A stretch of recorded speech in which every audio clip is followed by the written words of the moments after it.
Hey everybody, welcome back to the studio. I am Joe, and I'm here by myself today. Not Joshua and Wyatt. They're off in New Zealand looking at hobbit holes. However, I'm going to be bringing you a reaction to another House of the Dragon featurette behind the scenes video that HBO is just continuing to give us and continuing to grow our excitement and expectation, and it's working. If I'm being honest, it's working hardcore. I'm going to be watching the short video. It's about 4 minutes, Height of an Empire. So let's watch it together. I'll give my commentary throughout, so stick around till the end. I might give some more thoughts at the end and maybe even ask you guys a question relating to this world of Game of Thrones and House of the Dragon. So let's get into it. I, Viserys Targaryen, do hereby name Rhaenyra Targaryen, heir to the Iron Throne.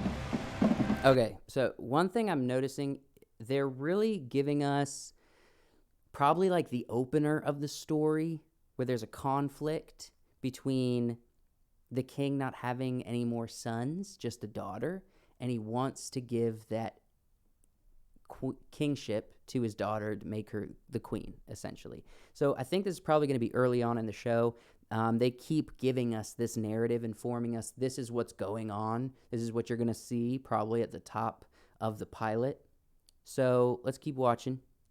Go from there.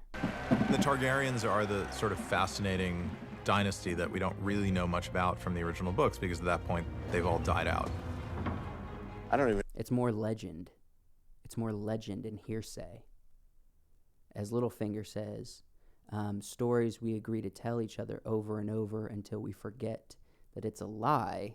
So I wonder how much of it is an actual lie. I don't even know where I first mentioned the idea of a Targaryen civil war called the Dance with the Dragons. But Ryan and Miguel and I have been working together, and it's exciting. Well, as any great tale out of George's world, it's about a power struggle for the throne. But the unique one about this one is that instead of it being one family fighting another family, like Lannisters fighting the Starks, this story is about the Targaryens fighting themselves. We were 200 years in the past, but we were at the height of the Targaryen Empire, which was a time of decadence, and by definition, the height of an empire. New dragon footage. A new Rhaenyra footage. That's beautiful. High usually means the height of its technology, the height of its Oh, more. They're just giving us more. hubris. Look how good the dragon looks in the background. Could you leave a comment, remind me of what her dragon's name is, please? We had to show this idea that this was an opulent and decadent group of people, no war for 60 years. I mean, they're a happy bunch. And everybody knew that if you messed with the Targaryens, you would get the dragons, so nobody dared to overthrow them. I, Lord Hobart Hightower, promise to be faithful to King Viserys. It took a lot of doing, but we were able to put together a hell of a cast. We're looking for very specific people, so the very first person we wanted was Paddy Considine. I think Viserys struggles with being the king. Viserys feels a duty to keep peace amongst the kingdoms. Being king is very difficult. I don't know. He kind of seems like a lighthearted, little bit of a... I'm not trying to offend. He seems like a softie. He seems like not the tyrannical kind of king you might expect from a hardcore Targaryen. Maybe it's in his face. Maybe I'm getting vibes of him being like, oh, he's just a nice king. And he might stir up something that causes people not to be nice, but maybe his intentions were good. Seat to be in. Viserys has an awareness of just how dangerous it is to sit on the Iron Throne. Just a little bit of video production here. That crane, the jib, it says RE Rental. I wonder how much that thing cost. Because it can't be cheap. It cannot be cheap. Viserys has an awareness of just how dangerous it is to sit on the Iron Throne. Targaryen must understand this to be king. Or queen. Rhaenyra is strong-minded. She's smart. I think she's underestimated. You have dragon riders, father. She realizes that the women within the kingdom spend their entire lives serving to men. Oh, you need to be courted. So now I need to gain the attention of men so then I can produce another man. She wrestles with it. She doesn't like it. She doesn't agree with it. Interesting point. Interesting point. Brother? Daemon. Daemon has a great affiliation and love and admiration for his brother, the king. But Daemon's all swords and knives, really. I do think on some level he wants to cause chaos. I think he's interested in chaos. I think he survives in chaos quite well.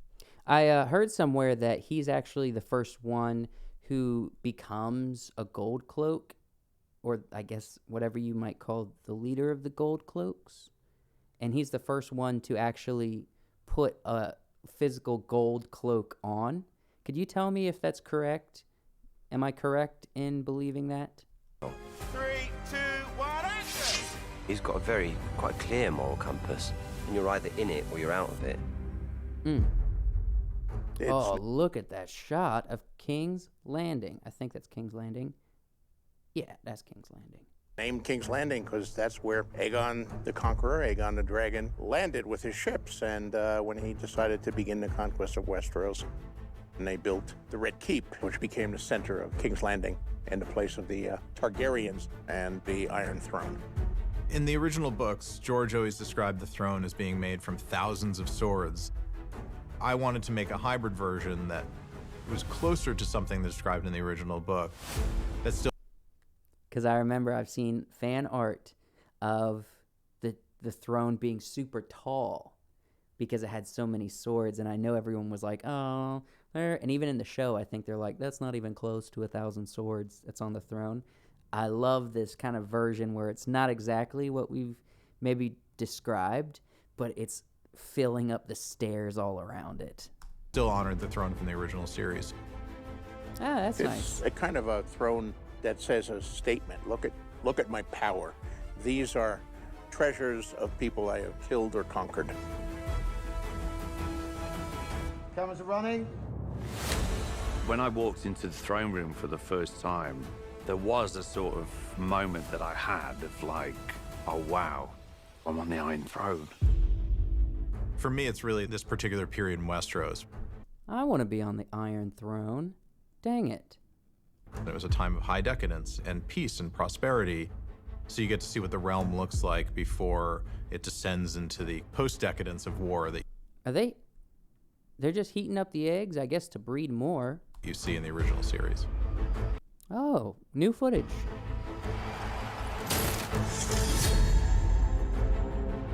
Oh, it's over? Dang it, man. I was hoping there'd be more. Ah, well, we're going to see the show here soon anyway. What did you guys think?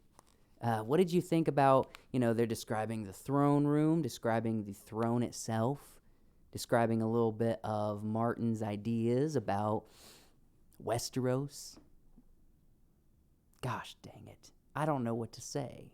I don't know what to say other than express my excitement, because this show is probably the most anticipated, and I'm going to just bet most enjoyed series that I will see this year.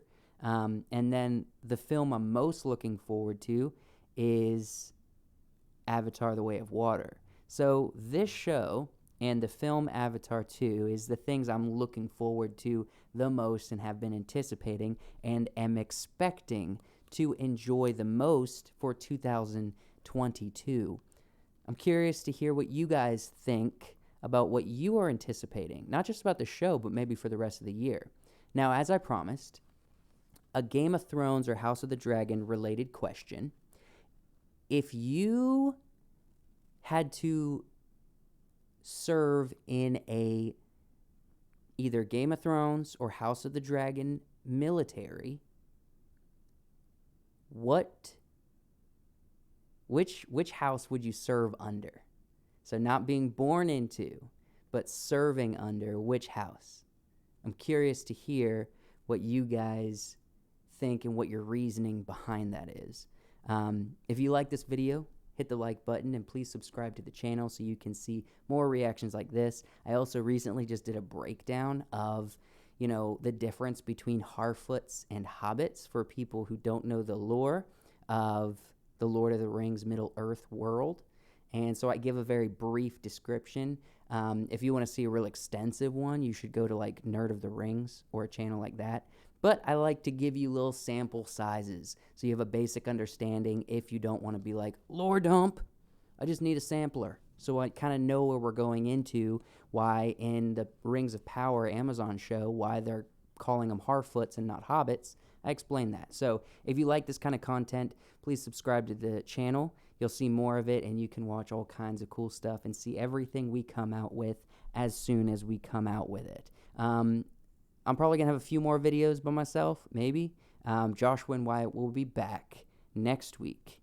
And thank you guys so much for watching. I love you, and I'll see you next time.